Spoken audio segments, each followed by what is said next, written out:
Welcome to our channel KV360. This is NCRT book of class 4th Santur, and in this video we are going to read the chapter 6 of this book. The name of the chapter is Braille.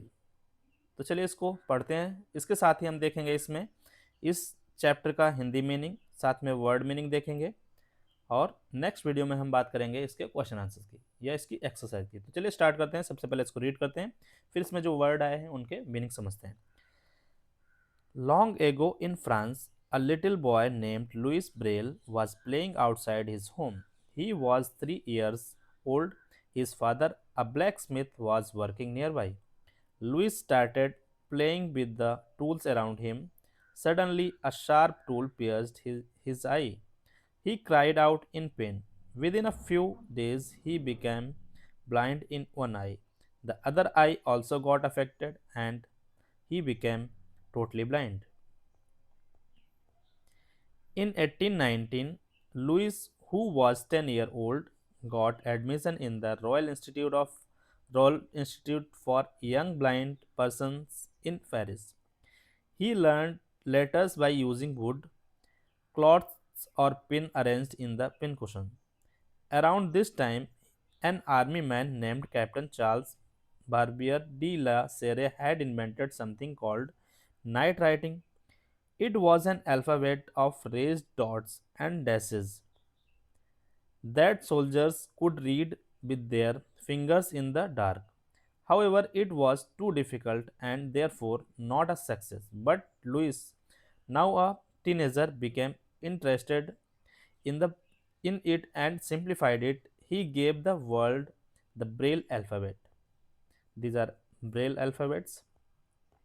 Thus, a blind person taught the world to see. Braille is a method of reading through touch. As you can see in the figure, there is a there is one Braille symbol for each of the 26 symbols or letters of the English alphabet.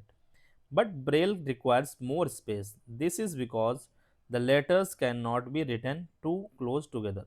Since Braille requires more space, a Braille book is thicker than a regular printed book. Braille is not just for people with blindness, even people with sight can learn Braille too. Then they can write small poem and stories in Braille. So this was the reading of chapter 6. Now we are going to understand word meanings of this chapter. The first word is blacksmith. Blacksmith, a person who makes things from iron or metal. वह व्यक्ति जो लोहे की चीज़ें बनाता है उसको हम क्या बोलते हैं? ब्लैक स्मिथ या हिंदी में लोहार बोलते हैं। नेक्स्ट है ब्लाइंड। ब्लाइंड क्या होता है? जिसको अंधा बोलते हैं, जो देख नहीं सकता है। नॉट एबल टू सी, जो देख नहीं सकता। Next is admission. Admission, permission to enter a school, college, etc। प्रवेश, एडमिशन का मतलब होता है प्रवेश, किसी विद्यालय या संस्था में जाने की अनुमति को प्रवेश कहते हैं या एडमिशन कहते हैं। नेक्स्ट है इंस्टीट्यूट। इंस्टीट्यूट कोई संस्थान होता है जहाँ पढ़ाई या प्रशिक्षण किया जाता है। एन ऑर्गेनाइजेशन फॉर एजुकेशन और ट्रेनिंग, किसी भी ट्रेनिंग के लिए कोई या एजुकेशन के लिए कोई ऑर्गेनाइजेशन होती है। नेक्स्ट है इन्वेंटेड। इन्वेंटेड मतलब खोज करना, आविष्कार करना। क्रिएटेड समथिंग न्यू, कुछ नया बनाना, खोजना, नई चीज़ की बनाना। नेक्स्ट है अल्फ़ाबेट। अल्फ़ाबेट सभी जानते हैं, वर्णमाला। A set of letters used for writing, लिखने के लिए अक्षरों का समूह। अगला है सिंप्लीफाइड। सिंप्लीफाइड मतलब सरल किया। मेड इजियर, आसान बना दिया। सिंबल क्या होते हैं? चिन्ह होते हैं। A sign that stand for something, कोई निशान जो किसी वस्तु विचार को दर्शाता है। नेक्स्ट है प्रिकॉशंस, सावधानियां होती हैं। Careful steps taken to stay safe, सुरक्षित रहने के लिए किए गए उपाय को हम प्रिकॉशंस बोलते हैं। नेक्स्ट है स्पेक्टिकल्स, ऐनक या चश्मा, साफ देने के लिए पहने जाने वाले चश्मे। Glasses worn to see clearly. तो ये थे कुछ वर्ड मीनिंग्स जो हमारे चैप्टर में आए थे। अब इस चैप्टर का हम हिंदी मीनिंग समझते हैं। तो चलिए हिंदी मीनिंग समझ लेते हैं। As the name of the chapter is Braille, so this is the story of a boy who invented Braille language. ये एक बच्चे की कहानी है जिसने क्या किया, एक ब्रेल लैंग्वेज की खोज की। Long ago in France a little boy named Louis Braille was playing outside his home. एक बार की बात है, बहुत समय पहले की बात है। फ्रांस में एक छोटा सा बच्चा था जो क्या कर रहा था, अपने घर के बाहर आउटसाइड हिज होम प्लेइंग, वो खेल रहा था, और उसका नाम क्या था, लुइस ब्रेल था। ही वॉज 3 ईयर ओल्ड, और वह कितने साल का था, 3 साल का था। हिज फादर अ ब्लैक स्मिथ, उसके फादर क्या थे, एक ब्लैक स्मिथ या लोहार या लोहे का काम जो सामान बनाते हैं वो थे। वॉज वर्किंग नियरली बाई, और पास में उसके फादर भी बैठ थे और वो क्या कर रहे थे, अपना काम कर रहे थे। Louis started playing with the tools around him, जो ब्लैक स्मिथ होते हैं उनके पास बहुत सारे टूल्स होते हैं और उनसे वो काम करते हैं, तो साथ में वो भी क्या कर रहा था, उन टूल से खेल रहा था। ये ब्लैक स्मिथ है और ये लुइस है, and he is playing with some tools, तो ये खेल रहे हैं। Louis started playing with the tools around him, suddenly a sharp tool pierced his eye, और साथ में तुरंत ही क्या हुआ, सडनली अचानक जो लुइस की आंख में कोई शार्प या नुकीला जो टूल था वो उनकी आंख में घुस गया। He cried out in pen, जब भी हमारे चोट लगती है तो हम रोते हैं, ऐसे ही उसको भी बहुत ज़्यादा तेज पेन हुआ, दर्द हुआ। Within a few days he became blind in one eye, और कुछ ही दिनों में वो एक आंख से क्या हो गए, उन्हें देखना बंद हो गया, इस तरह से वो एक आंख से अंधे हो गए। The other I also got affected, जो दूसरी आंख थी वो क्या हो गई, उससे अफेक्ट हो गई, and he became totally blind, और इस तरह से वो टोटली ब्लाइंड या उन्हें पूरी तरह से देखना बंद हो गया। नेक्स्ट, जब हम बड़े होते हैं तो कहाँ पढ़ने जाते हैं, स्कूल जाते हैं, तो उस अब बात है 1819 की। लुइस वॉज 10 ईयर ओल्ड, इस साल में वो 10 ईयर के हो गए, 10 ईयर्स के हो गए। Got admission in the royal institute for young blind persons in Paris, अब वो ब्लाइंड हो गए थे तो उन्हें पढ़ना था, लेकिन उनके लिए एक स्पेशल स्कूल था, उसका नाम क्या था, royal institute for young blind person in Paris. Paris में एक स्कूल था जिसका नाम था royal institute for young blind persons.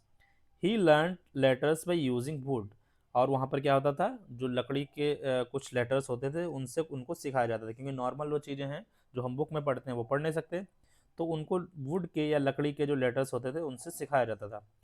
साथ में clothes pins arranged in pin cushion, और उसमें कपड़े के पिन्स और जिनको अरेंज करके वो पिन कुशन में लगा के देखते थे और उससे वो पढ़ते थे।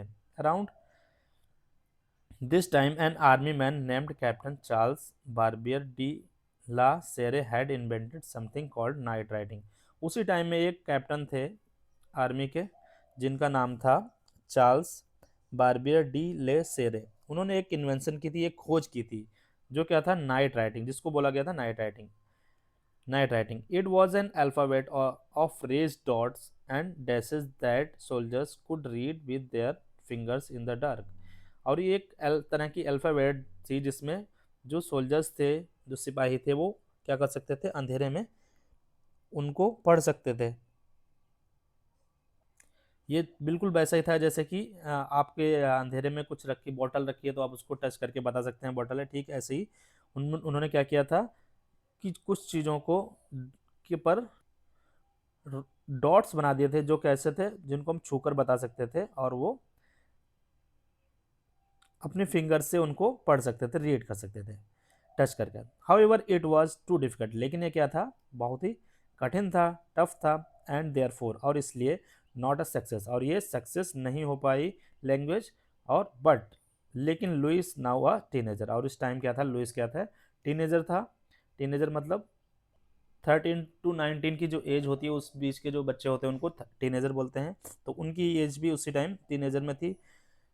बिकम इंटरेस्टेड इन इट, और उन्होंने उनको इसमें क्या आया, इंटरेस्ट आया, इट एंड सिंप्लीफाइड इट, और उन्होंने इसको क्या किया, सिंप्लीफाई किया।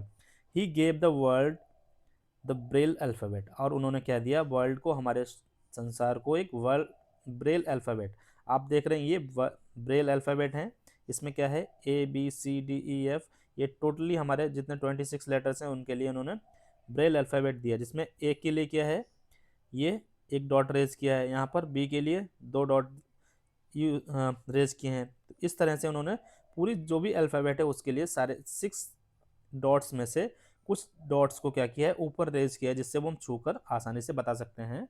जो ब्लाइंड पर्सन या जो भी आंखें बंद करके ही बताएं तो ये बता सकते हैं कौन सा लेटर है, अगर उनको ये लैंग्वेज आती है, तो इसको कोई भी पर्सन पढ़ सकता है, जरूरी नहीं जो ब्लाइंड ही है वही पढ़े। 10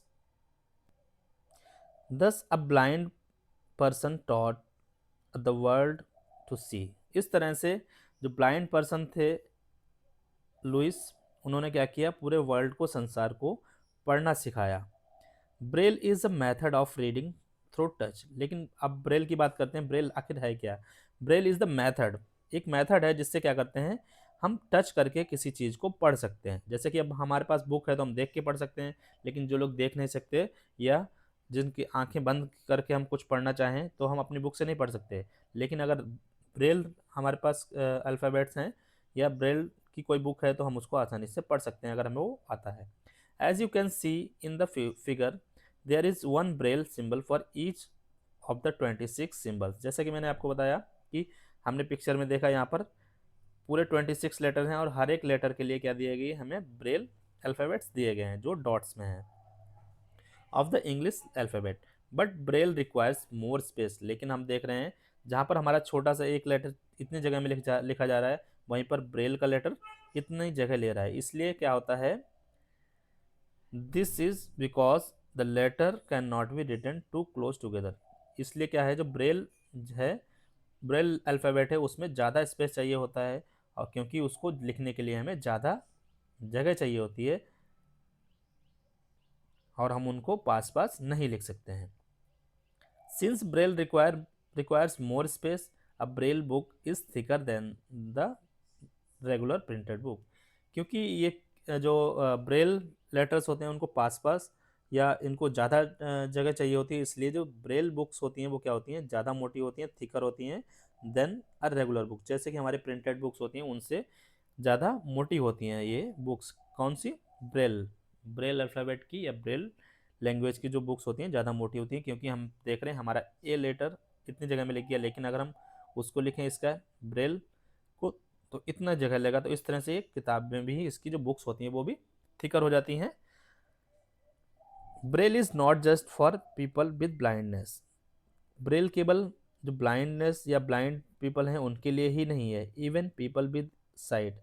हाँ, यहाँ तक कि जो जिनके पास आंखें हैं या जो देख सकते हैं, कैन लर्न ब्रेल टू, वो भी इस ब्रेल को लर्न कर सकते हैं, सीख सकते हैं। They can and then they can write small poem, और उसके साथ ही वो क्या कर सकते हैं, छोटी कोई पोएम क्या लिख सकते हैं, एंड स्टोरीज, कहानियाँ लिख सकते हैं इन ब्रेल, और इस तरह से ब्रेल में वो कहानियाँ, स्टोरी या जो भी कुछ लिखना चाहें वो लिख सकते हैं।